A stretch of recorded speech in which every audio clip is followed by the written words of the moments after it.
Combien? Quel langage? Que non, nous sommes les yeux.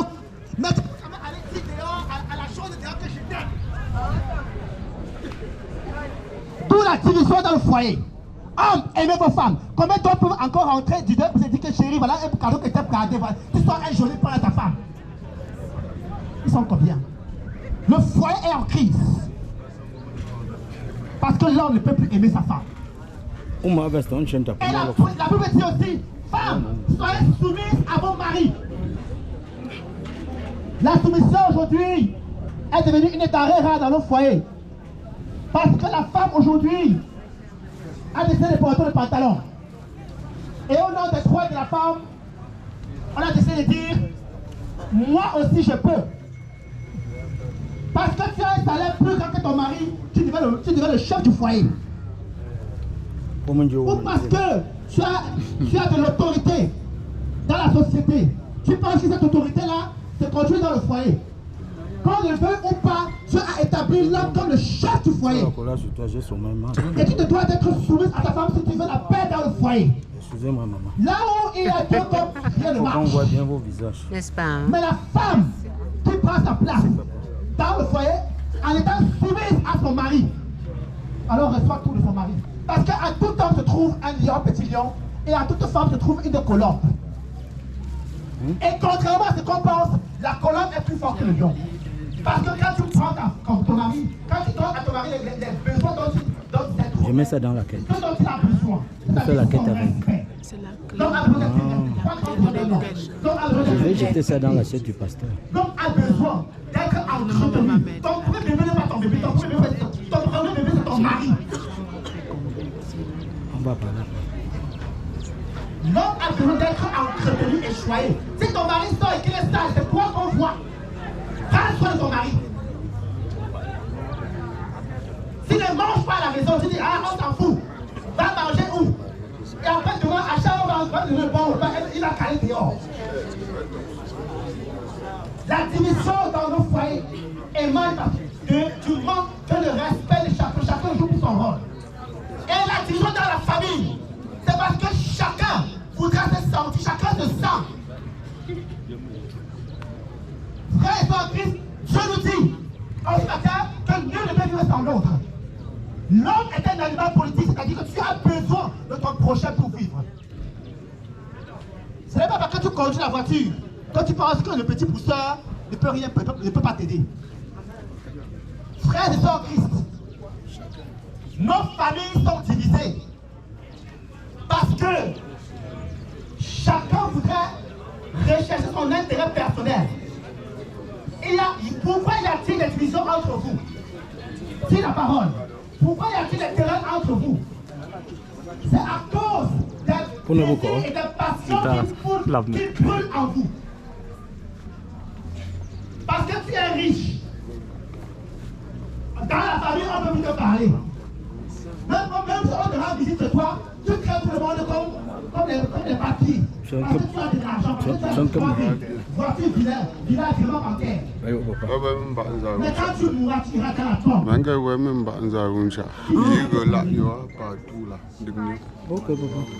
Vanité de vanité. Tout est vanité. La vraie relation, le vrai amour. L'amour qui perdure. Ce que tu as porté dans la tombe, c'est l'amour avec ton prochain. Parce que même si tu es pire, tu laisseras cela dans ta vie. Tu as laissé le protocole comment? Je suis fatigué. C'est le temps de... Le vrai héritage, Je pense qu'il n'y a plus rien. c'est l'amour avec ton prochain. Si tu as été un artisan de paix, un artisan d'amour, et tu étais dans ta famille, alors Christ va te recevoir en disant, il a dit, heureux ceux à qui sont les acteurs de justice, car ils seront appelés fils de Dieu. Tu ne peux pas prétendre être fils de Dieu, être enfant de Dieu.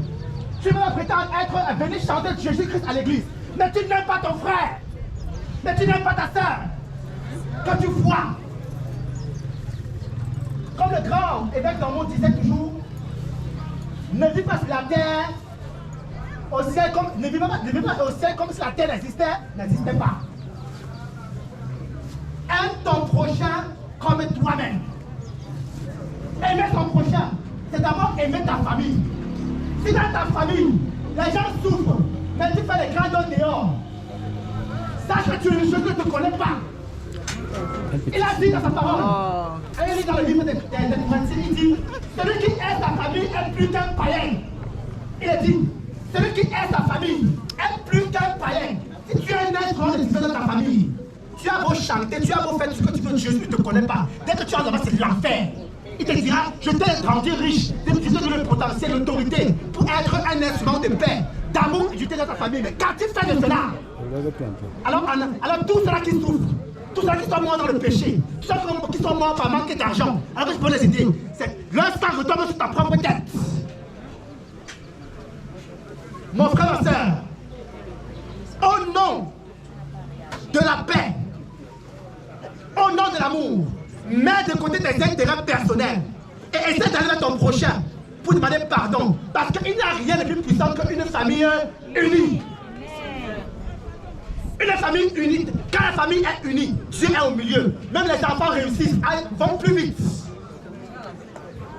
Quand la famille est unie, la grâce de Dieu repose sur vous. Quand la famille est unie, il y a émergence.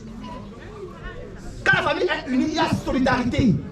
Quand la famille est unie, il y a amour. Quand la famille est unie, tout ce que vous faites, vous réussissez. Et il a dit, il t'a fait sa parole, pleurez avec ceux qui pleurent et réjouissez-vous avec ceux qui se réjouissent. Parce que tu es grand dans la famille, tu es trop fort, tu es trop puissant. On ne peut plus te parler dans la famille. Christ, famille, Dieu vous appelle en ce matin. Que chacun, passe à la famille qui te fait ici présent. J'appelle qui te fait ici. Merci. J'appelle la famille ici. Que le départ soit un nouveau départ pour cette famille. Que le départ de maman soit un nouveau départ pour cette famille. Je rêve de voir une famille unie. Je rêve voir une famille qui dialogue, une famille qui avance. Parce que l'amour, la paix, le dialogue est établi. Essayez de faire ce départ et vous allez voir ce que Dieu va faire pour vous. Amen. Mais même quand le ministre, les présidents de cette famille, et quand vous êtes désunis, ça ne sert à rien. Frères et sœurs, Jésus nous dit dans sa parole, pleurez avec ceux qui pleurent et réjouissez avec ceux qui se réjouissent. Dans le même corps, c'est-à-dire quoi? Dans la famille, quand ton frère souffre, toi, tu es un milliardaire dans la famille, mais tu as ton frère ou ta soeur qui manque de tout, qui manque à manger. Tu as ton frère ou ta soeur qui n'ont pas l'opportunité de sécuriser les enfants. Mais toi, tu as cette opportunité-là, ça ne te dit rien. Pourquoi? Parce que tu dis, ah, c'est pour eux. Chacun gère son goût, son courage. Quand il veut dire famille, on entend. C'est bâti. Ok, ça va? Chouchou. Ok, quand il dit à mon famille, on entend. Unité, famille. Famille. Famille, non? On pose une question. Quand la dame fait mal, quand la dame du corps fait mal, c'est tout le corps qui fait mal. Regarde là.